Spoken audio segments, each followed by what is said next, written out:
In the aftermath of World War II, two communist giants emerged on the world stage. The Soviet Union, led by Joseph Stalin, stood as the established socialist power. Meanwhile, Mao Zedong's China had just emerged victorious from its civil war, establishing the People's Republic in 1949. Initially, their relationship appeared strong. In 1950, Mao traveled to Moscow to sign the Sino-Soviet Treaty of Friendship, Alliance, and Mutual Assistance. The Soviet Union promised economic and military aid to help rebuild China after decades of war. But beneath the surface, tensions simmered. Stalin had initially been skeptical of Mao's revolutionary strategy, preferring to work with Chiang Kai-shek's nationalists.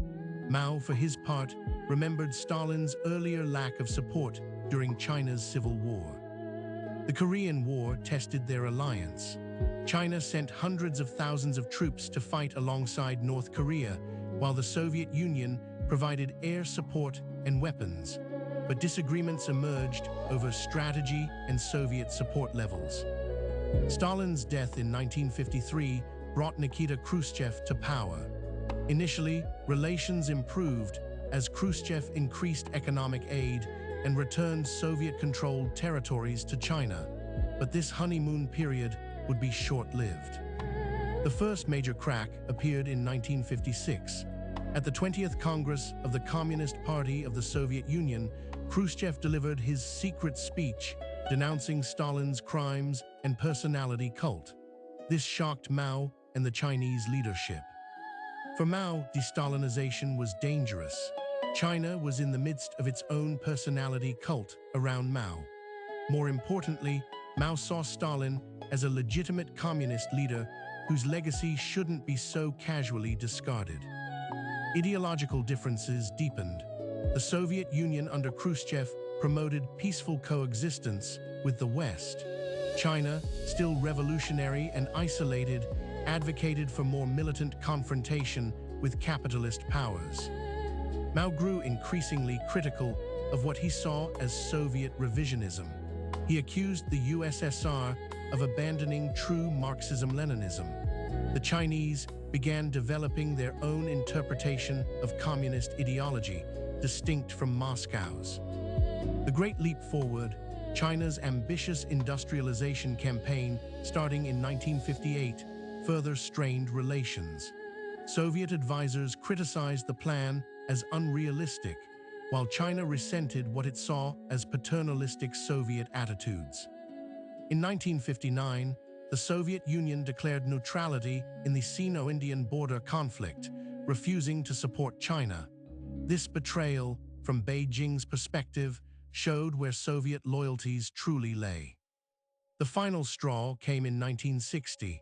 The Soviet Union suddenly withdrew all its advisors from China, taking blueprints and technical documents with them. Nearly 1,400 Soviet experts left, crippling many Chinese industrial projects. Economic relations collapsed. China had to repay its debts to the Soviet Union during a famine, exporting food while its own people starved. This bitter debt period created lasting resentment in China.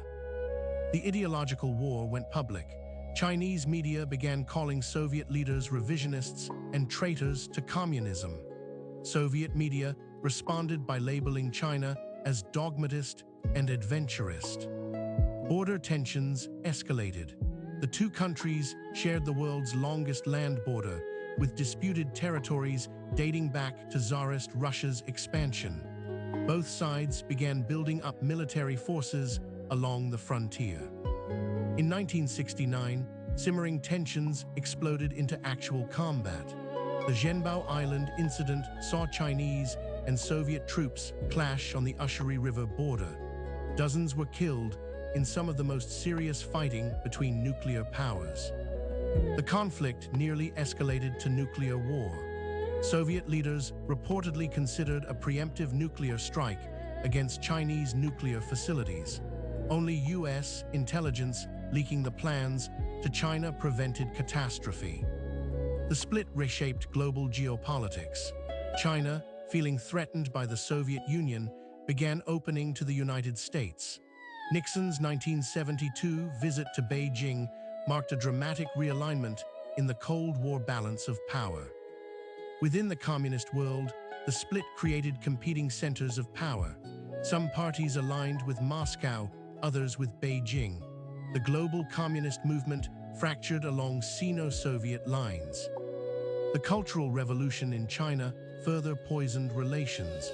Red Guards attacked the Soviet embassy in Beijing, and anti-Soviet rhetoric reached fever pitch. China saw the USSR as its primary enemy, worse than the United States. Soviet military buildup continued along the border. At its peak, nearly 50 Soviet divisions faced China, complete with nuclear weapons. China responded with its own massive military mobilization, the Third Front construction. Economic competition extended to the developing world. Both China and the Soviet Union vied for influence in Africa, Asia, and Latin America, offering aid and support to gain allies in their ideological struggle. The Soviet invasion of Afghanistan in 1979 further confirmed Chinese suspicions. Beijing saw it as Soviet expansionism and supported the Afghan Mujahideen, ironically aligning with U.S. interests against the USSR.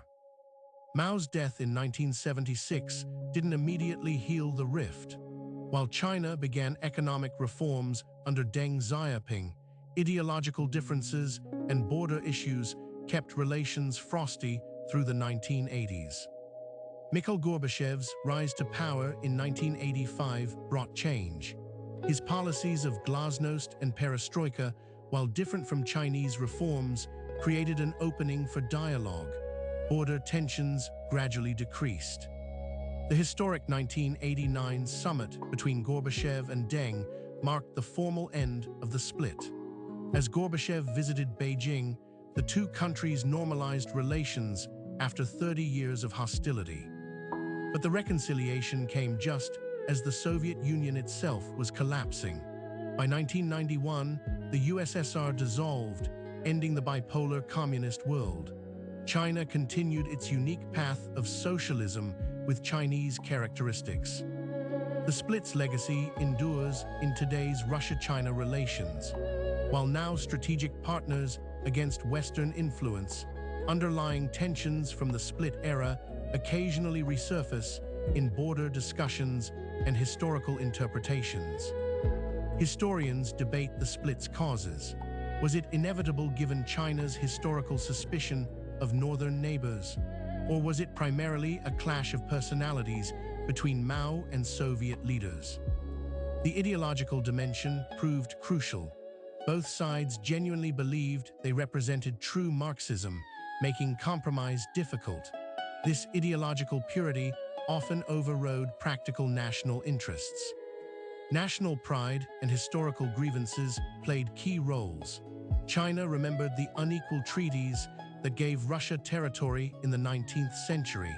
The Soviet Union saw China as an ungrateful junior partner. The split demonstrated that communist ideology couldn't overcome fundamental national interests. When security concerns and economic interests diverged, the Communist Brotherhood proved fragile. It also showed how leadership personalities shape history. Mao's revolutionary zeal versus Khrushchev's pragmatism, Deng's economic focus versus Gorbachev's political reforms. These personal differences drove policy. The Sino-Soviet split reshaped the Cold War, creating a triangular relationship between Washington, Moscow, and Beijing. This complexity made the Cold War more unpredictable and potentially more dangerous. For China, the split forced self-reliance. Losing Soviet aid accelerated development of domestic industry and technology, including nuclear weapons. This independence became a point of national pride. The propaganda war had lasting cultural impacts. Generations of Chinese grew up with anti-Soviet education, while Soviets saw China as dangerously radical. These perceptions took decades to fade. Today, as China and Russia present a united front against Western influence, the lessons of the split remain relevant. Their current partnership is based on practical interests rather than ideological unity. The Sino-Soviet split reminds us that even the strongest alliances can fracture when national interests, leadership egos, and ideological purity collide. What began as communist brotherhood ended in decades of hostility that changed the world.